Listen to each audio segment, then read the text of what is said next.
Muy buenas tardes a todos los que están conectados a través del satélite Amazonas mwiriweho mwebwe y mwese también del abakurikiranye binyuriye ku satélite cyogajuru Eutelsat 8 en los Amazonas diferentes países. ndetse no ku cyogajuru Hoy, Eutelsat 8 aho muri mu bihugu viernes bitandukanye. Uyu 24 de munsi julio kwa de este año gatanu 2026, itariki 24 z'ukwezi buscamos kwa karindwi uyu mwaka wa 2026. en las Sagradas Escrituras, Reka turebere hamwe en 1 de mu Pedro byanditswe capítulo 2, byera verso 1 en muri adelante, donde Petero wa nos mbere dice, ibice bibiri uhereye ku desechando murongo wa pues mbere ugakomeza toda rero batubwira malicia, hatya ati todo engaño, hipocresía, envidias y todas las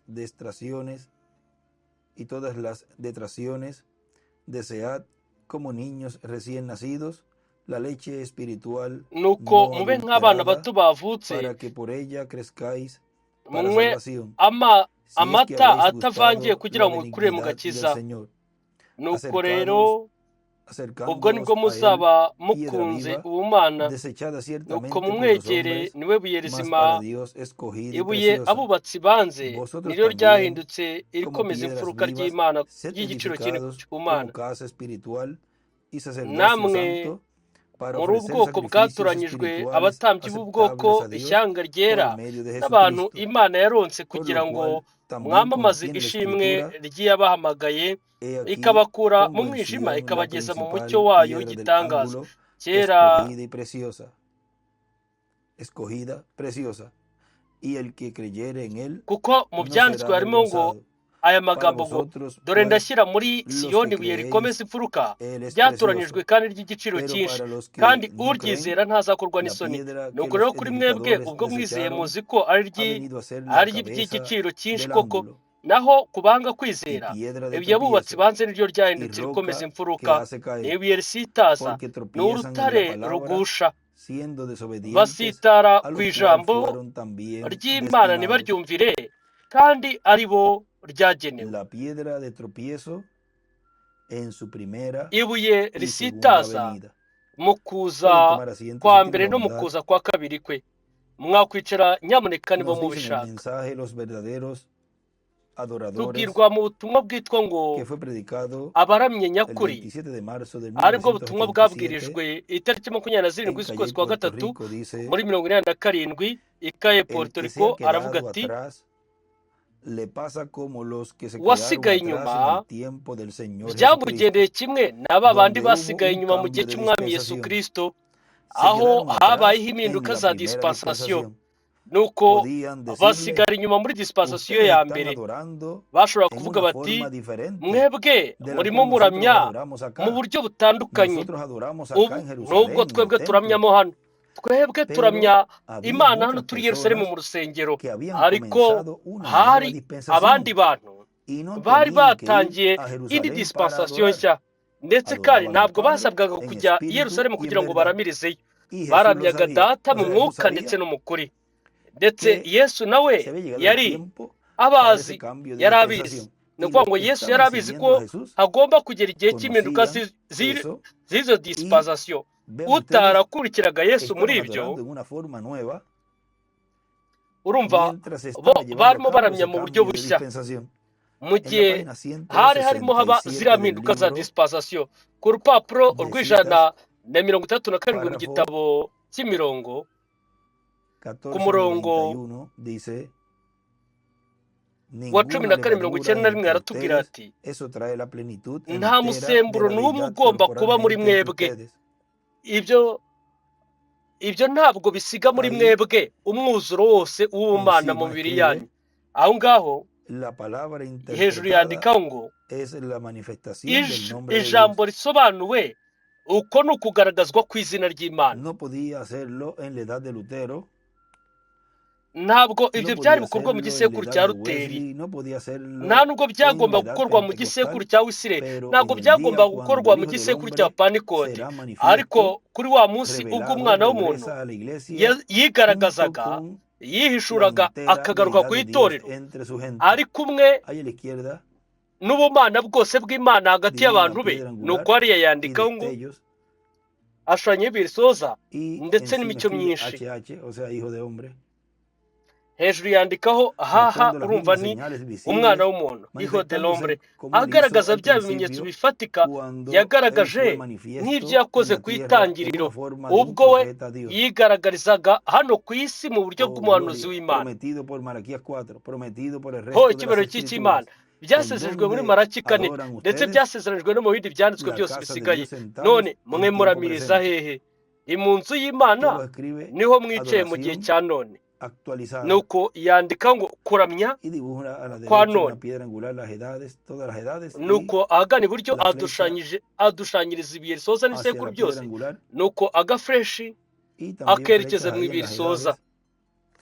Ahora miren, él sigue Nuko diciendo aquí, agafureshi hariya n'akandi akerekeza mu bisekuru. así None que mwumva uko akomeje atubwira los hano. que se quedaron atrás, Nuko rero pues se quedaron abasigaye atrás. inyuma Y los que estaban con Jesús basigaye inyuma no koko. podían mirar hacia Nuko atrás a abari la kumwe na dispensación Yesu que había pasado, ntabwo a babashije las kureba formas inyuma que muri correspondían a la dispensation yari dispensación que yaratambutse había pasado. muri bwa O sea, buryo la forma bwari que se estaba bwarabugenewe llevando a cabo muri izo antes bajo esa dispensación pasada, que en dispensation ese zatambutse. caso Urumva era mu la buryo dispensación de la ley. hakorwagamo Y muri así ziriya en este dispensation tiempo zatambutse ariho no podía hari urugero rwa el pueblo de dispensation Dios, y'amategeko. Ni nako bimeze no muri kino cuando gihe este cyacu. cambio de Ntabwo dispensación ishyanga se llevó ry'Imana a cabo, rigomba mu no gihe se harimo podía habiza estar impinduka za mirando para dispensation atrás hacia la ntabwo dispensación de la bagomba gracia. guhanga amaso O inyuma sea, los que ngo siguen al barebe muri Señor en este dispensation tiempo y'ubuntu. final Ni no se ukuvuga ngo ponen a mirar para abakurikira la umwami dispensación muri de la kino gihe gracia cya nyuma como lo están ntabwo bakwiye haciendo guhanga algunos amaso líderes kuri dispensation y'ubuntu y sus nk'uko grupos, hari mirando bamwe mu a bayobozi una babigenza batyo dispensación pasada y n'amatsinda yabo bahanga quedándose amaso atrás. dispensation yatambutse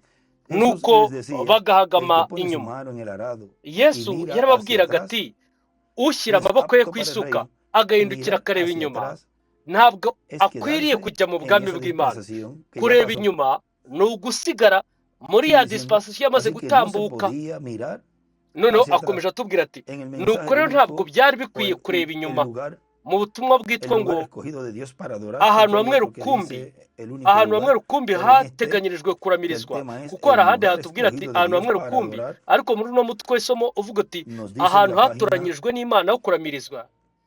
Aratubwira ku rupapuro 21 de rwa este 21 mensaje, muri buno butumwa dice, para invalidar todos los aragira demás ati lugares de adoración, kugira ngo hateshwe eso es agaciro lo que ha de hacer ahandi el hantu hose ho águila del kuramiriza. día final.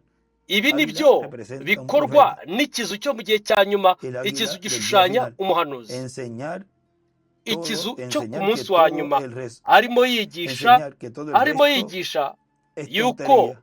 arimo Las yigisha ko ibisigaye denominaciones son byose ari tonterías al ubupfu. señalarlas de nuevo Amadini con la ibyo misma byose ni señal que él ubupfu, hizo ndetse yongera y dibuja a la kubigaragaza na derecha bya una piedra bimenyetso angular bimwe las yakoze. edades y a la izquierda le escribe Nuko iburyo hashushanya ibihe para risoza invalidar n'ibisekuru, ibumoso los demás yandikaho lugares de ngo adoración. gutesha agaciro ¿Y quién es ahandi el hantu que ho kuramiriza. invalida los demás None lugares de uwo ninde adoración? Pues utesha ese agaciro mensajero ahandi que hantu ho viene kuramiriza, ni ukuvuga ngo trayendo n'iriya ese nuevo ntumwa cambio de ije dispensación y enseñándole al ituzaniye izo pueblo mpinduka el nshya za lugar dispensation, escogido por ndetse Dios irimo para yigisha adorar. abantu Ahora miren ahantu también aquí, hatoranyijwe n'Imana ho kuramiriza.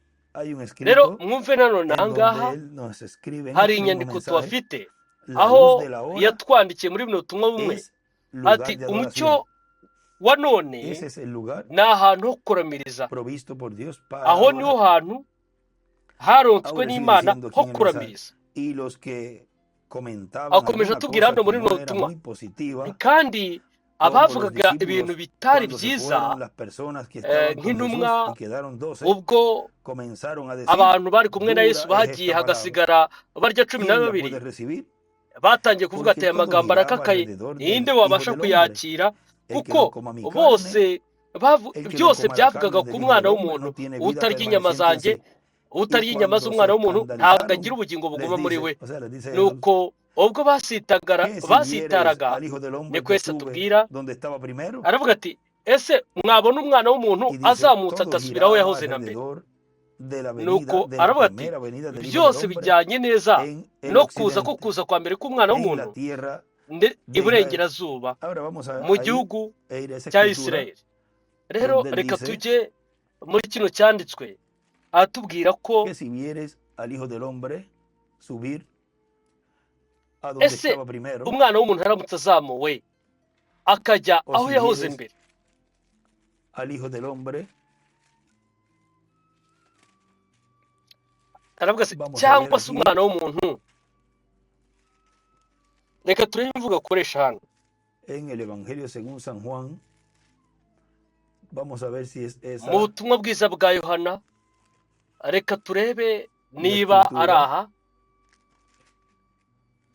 muri kino cyanditswe En el capítulo 6, verso, igice cya gatandatu, Yohana gatandatu él viene ku hablando, murongo. vamos a ir un poquito antes, porque ya él había dicho aho allí, ngaho yari arimo en atubwira, el verso byanashoboka ko ari haruguru 64, gatoya kuko yari 54, yamaze kubivuga hariya ku murongo verso wa 54, 53, vamos a ver aquí 53. él venía hablando Reka de turebe hano kugira algo ngo profundo. Del verso 52 dice, entonces los judíos yari contendían arimo entre sí ababwira diciendo, amagambo ¿cómo puede este darnos yimbitse a guhera comer su kuri carne? 52. Abayuda bajya Jesús impaka les dijo, bati de cierto, mbese de uyu cierto os digo, yabasha si ate no kuduha coméis la umubiri carne we del Hijo del ngo Hombre tuwurye? y bebéis su sangre, Yesu arababwira no ati ni ukuri tenéis ni vida en ukuri vosotros. ndababwira El yuko que come mi nimutarya carne y bebe umubiri mi sangre w'umwana tiene vida w'umuntu eterna, ntimurye y yo le n'amaraso ye resucitaré en el nta día bugingo postrero. muba mufite muri mwe. Ahí dibujo una estrella de Urya David a umubiri la wanjye izquierda, akanywa n'amaraso yanjye aba afite ubugingo buhoraho, nanjye porque mi nzamuzura carne ku es munsi verdadera w'imperuka. comida Ashanya y mi inyenyeri ya sangre es Dawidi verdadera ibumoso. bebida. Kuko El que inyama come mi zanjye n'ibyo carne y kurya bebe mi by'ukuri sangre kandi en mí amaraso yanjye n'ibyo permanece kunywa y yo en él. by'ukuri. Ahora miren todas las Utarya inyama zanjye ngo bendiciones anywe n'amaraso que iba a yanjye obtener ntabwo esa amaraso persona en ntabwo comer su carne y beber su sangre. ubugingo buguma muri we. Rero Y mwumva uburyo ki iyo era algo migisha tan y'uwo muntu yari igenewe difícil de uwurya comprender, inyama ze pero a la akanywa misma n'amaraso ye. vez eran Mu tantas by'ukuri las ibyo bintu byari bendiciones bigoye que la kubyumva neza, persona iba a obtener ariko haciendo icyarimwe eso, yari n'imigisha ikomeye que cyane ku muntu en una wari ocasión yo dije, bukora pues ibyo ahí estaban ngibyo. los discípulos, no entendemos cómo, Igihe pero kimwe buscan de los nigeze mejores kubabwira nti utensilios, hariya porque hari si aquí hay abigishwa que comerse ariko a Jesús, badasobanukiwe pues ngo hay que bimeze hacerlo bite, bien. ariko ibaze Pero vean ustedes uburyo luego, bwiza, kuvuga ngo uburyo entendieron bwiza bari bubaze a qué se Yesu ati refería. tumurye dute, ubwo Pero bari kuba cuando ellos babikoze vieron neza las bendiciones bagasobanukirwa ibyo yari en las akomojeho, cuales ariko bo la ubwo persona babonaga iyo migisha recibiría al hacer eso, iyo ariyo a ellos umuntu no le yari importaba la bwakiriremo forma iyo migisha mu que kubikora, había que hacer bo ntabwo para bari obtener bitaye esas ku buryo bendiciones, porque el escogido de Dios bagomba no mira kubikoramo kugira ngo baronke las iyo migisha, circunstancias kuko intore y'Imana yo y ntabwo las igenda formas ireba en que Dios imbogamizi lleva zimukikije a cabo su ndetse programa n'uburyo para que el escogido de Dios reciba las bendiciones, iyi sino Imana que irimo ellos ikoramo miran gahunda las yayo bendiciones kugira ngo intore z'Imana y zakire la imigisha forma yazo, ahubwo que bahanga haya que amaso gusa hacerlo, iyo migisha, ellos kandi lo van a uburyo hacer. bwo No importa ubwo lo kubikoramo difícil que sea o lo bo complicado que barabukora sea, ellos miran batitaye son las ukuntu bendiciones. bigoye, Y uko aquí, bigoranye, bo bareba gusa en baganga estos amaso imigisha. versículos, Rero naha él está hablando de tantas muri bendiciones iyi mirongo para la persona yari que arimo haga eso. atubwira ku migisha myinshi Y por eso, pues ellos allí igenewe estaban abantu todos bakora ibyo. escandalizados. Nicyo gituma Luego hariya él bose sigue, basitajwe n'ayo como me envió magambo. el Padre viviente Nuko nyuma y yo akomeza avuga vivo por ati el Padre, nuko asimismo data el que me come, yantumye él también vivirá por mí. Y niko sigue, o nanjye sea, nkaba sigue ndi muri otra data, bendición ni más. nako namwe urya inyama zanjye Y ya akanywa n'amaraso vengo yanjye desde el aguma muri del njye, verso yongera 53 gukomerezaho undi hablando mugisha. Noneho de hano ku murongo wa bendiciones 53 de aquellos que yari hagan arimo eso. avuga Pero ellos kuri estaban más bien iyi migisha viendo igenewe abo bantu bakora la ibyo, parte literal, el ariko bo razonamiento humano, bari y no viendo mo las bareba bendiciones. uburyo bufatika imitekerereze ya kimuntu, ntibarebe Siguen diciendo imigisha. allí, este es el pan que descendió del cielo. Akomeje atubwira Ahí dibuja una ahangaha estrella de David a la ati izquierda. uyu ni umutsima No como vuestros waturutse padres mu comieron, ijuru, no ashanya como vuestros inyenyeri ya padres comieron Dawidi el maná y ibumoso. murieron. El que come de este pan vivirá eternamente. Y Si uko vuelve otra badata vez, bariye kuri otra manu bendición más. bagapfa, ahubwo O sea, urya kuri estuvo un ratito ahí, uyu mutsima azabaho iteka machacándole ryose. Mwumve undi mugisha esa yari promesa asubiyemo tan hariya. grande Urumva bari de aho comer su ngaho carne y beber su sangre. Las bendiciones que iban a bitotomba, obtener. byari bikomeye cyane kubyumva Ahora ibyo miren kurya dónde inyama fue ze no esto. kunywa amaraso Estas ye cosas dijo en la n'imigisha yose yari sinagoga ijyanye n'ibyo. enseñando en Ariko mwumve Capernaum. ibi bintu Era un estudio aho bíblico, yabivugiye ni mu un isinagogi estudio de las Kaperinawumu. escrituras, Mu un by'ukuri estudio zari de inyigisho za enseñanza, Bibiliya, inyigisho era un z'ibyanditswe, estudio de la Torá. inyigisho Allí, z'inyigisho, amasomo y'inyigisho y él escribe yari bien ahí en el amasomo ya verso Tora 59 abajo, hariya. Jesús es el árbol de la Nuko vida. yandikaho hariya ku murongo wa 59 ati Al Yesu oír, niwe giti verso 60 del cy'ubugingo. capítulo 6, al oírlas, Ku muchos de murongo wa sus discípulos 60 dijeron, nuko dura es benshi esta palabra, mu bigishwa be ¿quién la puede oír? babyumvise baravuga bati iryo jambo Sabiendo rirakomeye, Jesús en ushobora sí mismo kuryihanganira que sus ninde? discípulos Yesu murmuraban de amenya esto, les dijo, mu mutima we ¿esto os ofende? yuko abigishwa be O sea, eso babyitotombeye, arababaza que él ati estaba hablando allí, mbese ibyo bibabereye el que igisitaza? no coma su carne Ni ni ukuvuga beba ngo su ayo sangre no magambo yari tiene vida arimo ababwirira permaneciente en sí, hariya yuko Él utarya inyama dice ze que ngo anywe el que n'amaraso haga ye eso, adafite yo le ubugingo buhoraho resucitaré en el buguma día muri we. postrero si muere. Aravuga O ati sea, vean, eran ukora bendiciones ibyo tremendas. nzamusura ku munsi Ahora w'imperuka. va con algo mu un by'ukuri wari poquito umugisha más uhambaye cyane. profundo. Noneho Pues que si agiye vienes al kongeraho Hijo ikindi del kintu hano, Hombre yongeraho ikintu gihambaye subir cyimbitse. a donde estaba primero, none el mwabona Espíritu es el que da umwana vida, w'umuntu la azamuka carne ajya aho para nada yahoze mbere, aprovecha. byamera Las bite? palabras Umwuka niwe que utanga yo ubugingo, os he umubiri hablado son ntacyo umaze. espíritu y son vida. Amagambo mbabwiye Y ahí niyo dibuja una estrella de mwuka David kandi niyo a la bugingo. izquierda. Ahora Ashushanya vean inyenyeri ya Dawidi aho ngaho ibumoso. cómo esto Ariko nagira mwumve que uburyo estaba ki diciendo ibi Jesús ngibi allí, para unos ari era byo de Yesu yari arimo tropiezo, avugira hariya. pero para Kuri otros bamwe ibyo yavugaga era de byari ibibasitaza, bendición, ariko porque ku aunque bandi no lo entendieran, byari Pedro ahí más iby'imigisha, adelante, kuko en nubwo el 67, por ahí es que batabisobanukirwaga, habla de ese mismo ariko capítulo 6, mu gihe kiri que imbere también él les dijo, nko porque la persona tiene libre albedrío, y él les dijo, ¿quieren también ustedes nko muri irse? 37 Pero hariya muri Pedro kiriya y los gice discípulos decían, arabivuga pero ¿y cya a quién gatandatu kuri iremos? 37 Si aravuga queremos estos kuri ibyo fariseos, ngibyo, saduceos, kuko ellos no imigisha tienen y'Imana nada, umuntu no ayihabwa tienen palabras de mu vida buryo eterna, solamente tú bw'ubwisanzure. tienes palabras de vida Petero eterna. n'abigishwa ¿Para dónde vamos a ir? ndetse ¿Para la ley otra baravuga vez? bati No, si lo niba que dufite abafarisayo hemos n'abariya ntacyo creído dufite, y te hemos recibido en kereka este mufite tiempo amagambo como el y'ubugingo, Mesías, aho como el y'ubugingo ungido, buhoraho es aguma muri para mwebwe. salirnos Ibyo twizeye muri de kino esa gihe, ibyo esclavitud de twakiriye la muri kino ley gihe y nka Mesiya nk'umusigwa, entrar en una nueva nibyo bituvana dispensación. muri buno bubata No importa que bw'amategeko, no nuko entendamos esto twinjira que muri acabas de decir. dispensasiyo nshya. Yo sé que Rero más adelante hatitawe lo ku vamos a bw'uko entender, tudasobanukiwe porque bino eso bimaze fue lo que le kuvugwa, dijo ariko ndabizi ko muri gihe kiri Jesús imbere a Pedro nzabisobanukirwa, kuko ibyo ni en una nabyo ocasión. Yesu yabwiye Petero.